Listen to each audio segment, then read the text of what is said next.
It has been rightly said, a person's eyes are the windows to their soul because eyes tell us a lot about who they are.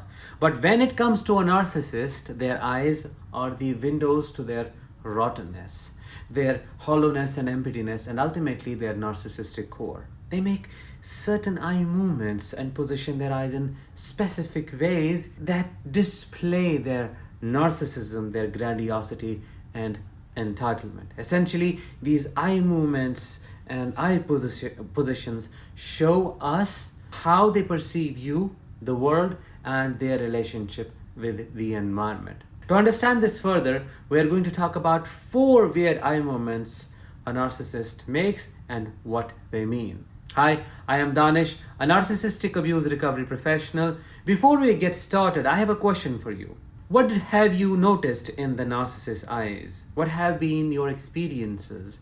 Drop them in the comments below and help other survivors feel validated and connected. Also, make sure to subscribe because, as I always say, your subscription to the channel helps in spreading awareness about narcissistic abuse. Weird eye movement number 1. Weird side audience look. A narcissist loves to lecture, loves to display their knowledge. They love to talk, especially if it is an overt one. It is all a theatrical performance. Everything is a performance for a narcissist. They always assume people are paying attention, people are listening, and people are mesmerized by what they have to say. So if you are present in the same environment where they are lecturing people, so what they would do is they'll just have the side eye movement like this. While they're talking, they'll go something like this. And it seems so weird because it's like they are trying to see if you're paying attention to them, if you're noticing them, if you're noticing how knowledgeable they are, and if you're getting influenced and impacted by what they have to say, the gems that are coming out of their mouth. That is the delusional grandiosity in action. The side eye look, it's almost like scanning the environment for all the attention they could possibly vacuum in to feel good about themselves. They do not care about what they are saying as long as they are saying it and making it seem like it's the best thing that has ever been said, and they're so knowledgeable. These side eyes do not make sense to other people because you do not know what that was supposed to mean. If they were talking with this person, if they were directing this audience, why would they have this side eye look at you to know what you're doing or if you're paying attention or not? This is another proof of the narcissist fantasy world where everybody is paying attention to them, listening them, taking in all the information and going like, yeah, you're right, that's it, absolutely spot on. And it is also a proof for their insecure narcissistic self. Weird eye movement number 2. The narcissist looks through the side of the eye, through the corner, more to the floor, and has a condescending or disgust-filled look or expression on the face, more like this. This look is designed and fabricated for a couple of reasons, one of which is to shame you, to elicit a deep yet heavy emotional response from you so that you feel terrible about yourself. The narcissist has to feel the biggest victim, especially if it is a covert, vulnerable narcissist. They have to make you feel you have caused them so much harm, you have abandoned them, you have isolated them, you have hurt them the worst way possible. And for that, you should be ashamed of yourself. That's why this disgust-filled or this condescending look on the face, maybe a little sad smirk kind of thing. It's a combination, very difficult to explain it.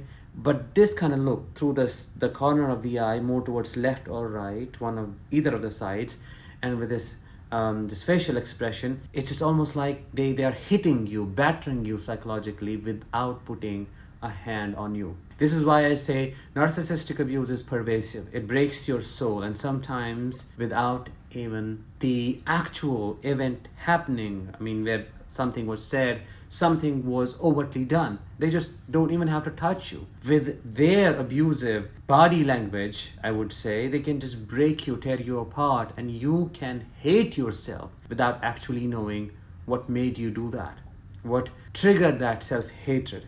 This is how they create this sense of obligation in you to become their savior, to fix the relationship for them when they are the one causing all the damage. This is how they create this chronic sense of shame in you that takes over, and just an eye look becomes your nemesis in a way.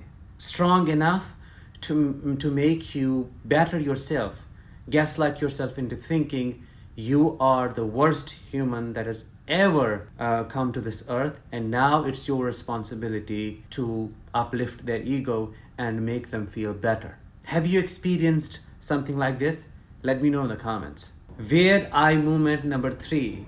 Up down of the eyes, just when they're looking at you, they look at you up and down with a smirk on their face filled with disgust. Remove their eyes from you as if they abandon you and neglect you right in that moment through their eyes. Very difficult to explain, as I said earlier, but let me show you how it possibly could look like. This is also followed by maybe somewhat of an eye roll. It's not a full eye roll, but up, down, removing the eye contact, small eye roll with a smirk on the face. This is such a subtle way of shaming the person, or almost telling them, who are you? How dare you? Don't you know who I am? Don't you see me? Don't you see my greatness? Don't you see how above I am than you, and you're way below here? This is such a subtle way of sending this message across that I am omnipotent. You stand nowhere before me. You better hide in some corner. This shaming breaks a person, especially if it is a narcissistic parent and you are their child. These kind of looks, they don't have a voice to them. There are no words used, but they are daggers to your soul. Continuously being looked at that way, being shamed that way, just erodes your self-esteem. You never ever are able to have a working, functional self-concept. Self-confidence is nowhere to be seen, and so is self-worth. How would you be able to have all these things when the one who was supposed to build that in you just kept destroying you, just kept chipping away at your identity bit by bit until you hardly knew who you are and what you stand for? This kind of shaming through eyes causes massive brain and soul injuries, which then you have to work on to reverse the damage and to build all of that confidence, esteem, self-worth, and everything to just become whole again. This eye look is mainly given to say, I am way above that. I'm not affected by what you say, or your words don't get to me. I just don't even hear you. You're insignificant. You are a speck of dirt before me. This subtle messaging, you can imagine, it just makes you feel your existence doesn't matter, your voice doesn't matter, and you will never be able to get through this person because they are emotionally thick, when in reality they are emotionally invisible. The fourth weird eye movement, classic eye roll like this. Now, I'm not saying every person who rolls their eyes is a narcissist. Of course not. I advise you to look at the bigger picture and not at these discrete elements individually, because that will confuse you. These eye movements are the complementary things that come with the main narcissistic personality. So you just have to kind of think of them as add-ons and not as specific individual signs of narcissism, because if you look at them individually without the context, you may confuse yourself.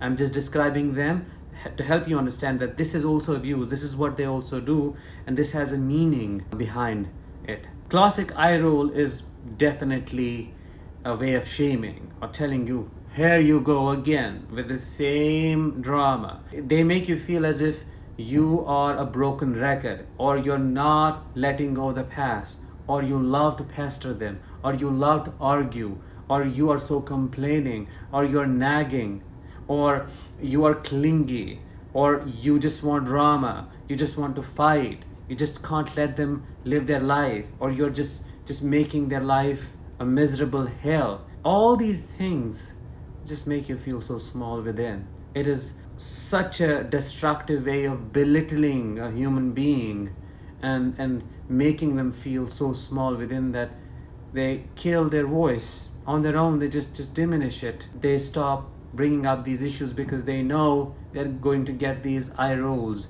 These eye rolls are sometimes combined with big sighs, or like, oh my god, or a hand on the face, like, you're gonna do what you're gonna do.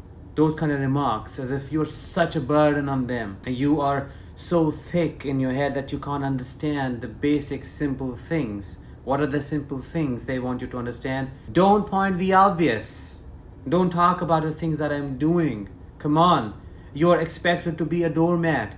You're expected to just get along with it. Why do you have problems? How do you not know you're not supposed to have any problems with me? Every problem has to be about you. I must have all the problems with you. It doesn't work when you have with them, because you can't have them with me, since I am perfect, I am flawless, I can't make mistakes. So it is your problem that you're not letting go. I'll call you clingy, needy, bitchy, whatever comes to my mind. I'll verbally abuse you. I'll harass you for having basic emotional needs. I'll destroy you whenever you will try to communicate, and whenever you will give me some feedback so that I can become a better human being. No, I'll nip it in the butt, I'll destroy it, and I'll make you think and believe you are a burden and you're always at fault. In conclusion, we can say their eyes say a lot about their narcissistic personality, be it the side look through the eyes looking at you when they are giving a performance to get attention, to see if you're getting influenced, or the upside down and then the eye roll with the disgust or a smirk on their face to shame you, or just a simple classic eye roll. All these things tell us a lot about their grandiosity, their entitled self, and how they see you. You just have to pay attention, because body never lies. And this is also applicable in their case. No matter how great the facade, their body will always tell you who they are. With that, let's end today's episode. I hope you found it insightful and different. If you did, let me know in the comments. I'll talk with you in the next one. Until then, let the healing begin and continue.